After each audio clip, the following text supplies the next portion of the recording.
Mm, mm, mm, mm. How you doing, baby? Happy Wednesday. And today on Coffee and Conversation with your girl, Shakenya, I'm telling you, when I get my own morning show, I'm going to have an announcer. And that's all he's going to say. That's going to be his only job, is to say that in the morning. And today on Coffee and Conversation with your girl, Shakenya. When you get a minute, go to that YouTube channel, Shakenya, guys. Hit subscribe. Look at some of the videos. If you see anything that you like, just hit share. I'm trying to be famous by the end of the year, guys. So today, y'all, we've been talking about a lot. I know. But I'm about to bring you back. Right? In our freshman year, because you're seniors now. You've been doing this for a minute. We've been doing this parenting thing for about 4 years now. But in your freshman year, I brought up a lot of manipulation techniques and manipulation tips and things that your baby mama or your baby daddy might be doing to the baby to get back at you, using the baby in this game. Remember, we say using that child as a pawn in the game. And literally that's what they're doing when they use these manipulation techniques. They do little things to the child and then the effect comes back on you. So today, I'm going to bring up a couple of those we talked about in your 9th grade year, right? And then we're going to try to see if we can see the adverse effect that it might have on your baby now, 3 years later. Yeah, and I'm probably going to do this tomorrow. I'm probably find two more manipulation techniques. But we're going to try to do just 2 of them. And one of them is we've been talking about lately. Real simple. Remember we talked about everything being the same in both households. Now that y'all broke up, you over here, them over there. How you got to keep everything the same. You got to keep balance, meaning that if they're cleaning here at your house, they should be cleaning at their house. So we're going to use something just that simple. Just that simple, and see if we can see the adverse effect. So, you got the baby cleaning over here. They got chores, set days that they do the chores with the rest of the siblings. Everything is fine and dandy over here. We got a little routine going on. We got a little structure going on over here. We got discipline going on over here. And the babies is doing what they're supposed to do over here. Over there, you got somebody that lets the baby do whatever they want to do. The baby does not hear the word no. And you say it quite often in your household. Hell no, sometimes. So. Then over there, the baby don't have to clean up. Hey, Isaiah. Somebody cleaning up for the baby. Yeah. So let's see 3 years later how that baby's turned out.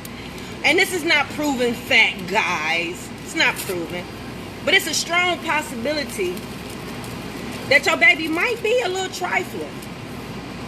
Your baby might become a little trifling. Yeah. And it's starting to show at your house. Yeah. They're not cleaning up as often as they should. Their room is always nasty. And then it's starting to peer over into their hygiene.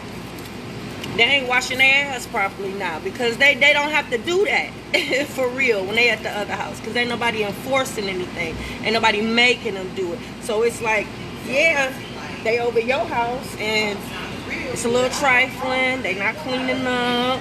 They becoming a little lazy now because it's 3 years later now. Hey, Philando.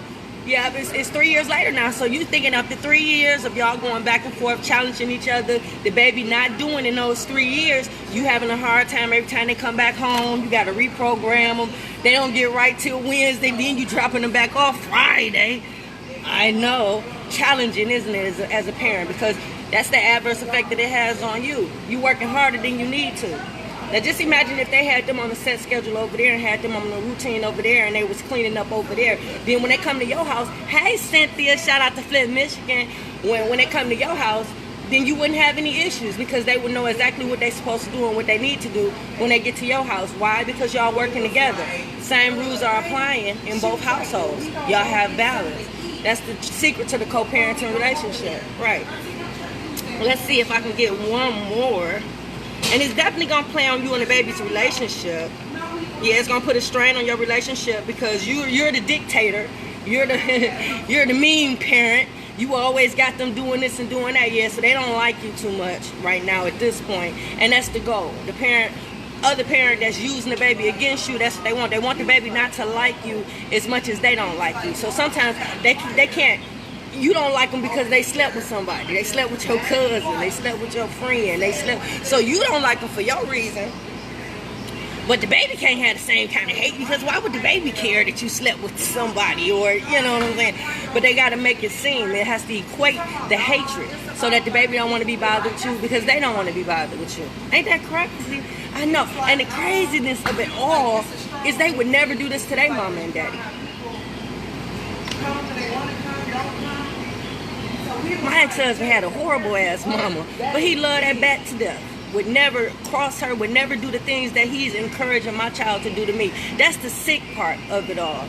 Yeah, they would never do this to their parents. Somebody over there, what if they told the baby not to listen to you? Baby don't have to do what you say.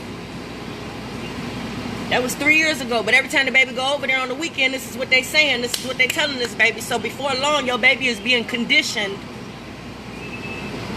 not to listen to you, not to take your advice, not to listen to what you have to say. They don't have no respect for you. Now, this is 3 years later. Now you realizing why the baby ain't listening to you.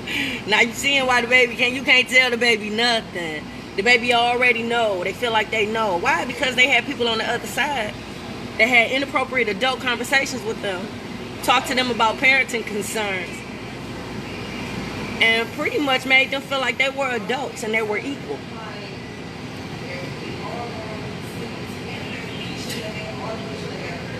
So that's why they feel like they equal to you, or they better than you, and they don't have to listen to you, and they don't have because somebody told them they didn't have to. So this is 3 years later now. So now you having a hard time with this baby. Now this baby having a hard time with authority. This baby got a problem with authority. This baby got a problem listening to people now. Why? Because you made it objective to who they can listen to. You told them they ain't got to listen to nobody, but you got to listen to me. And you ain't got to listen to your mama, you ain't got to listen to her, but you got to listen to me. Yo, that's the manipulation tip that's used. So now this baby only listening to you, baby ain't listening to nobody else. So now the baby doesn't have that respect for authority, which is something that should be instilled in any child when they're young, right? So them just two. And again, this causes problems with you in the relationship with the baby. You and the baby have difficulty talking and communicating. Why? Because the baby ain't listening to you. Because somebody told them they didn't have to. Yeah. So them 2 manipulation tips, guys. I'm going to give you 2 more. We're going to bring them back for your 9th grade year. And we're going to break down the adverse effect that it's probably having on your baby and the relationship with you and your child right now, 3 years later. I know, ain't that crazy? Why would they do such a thing? I know. That's what happens when you haven't healed. Yeah. Hurt people hurt people. That's it, y'all, for Coffee and Conversation with your girl, Shakenya. Bye, Facebook.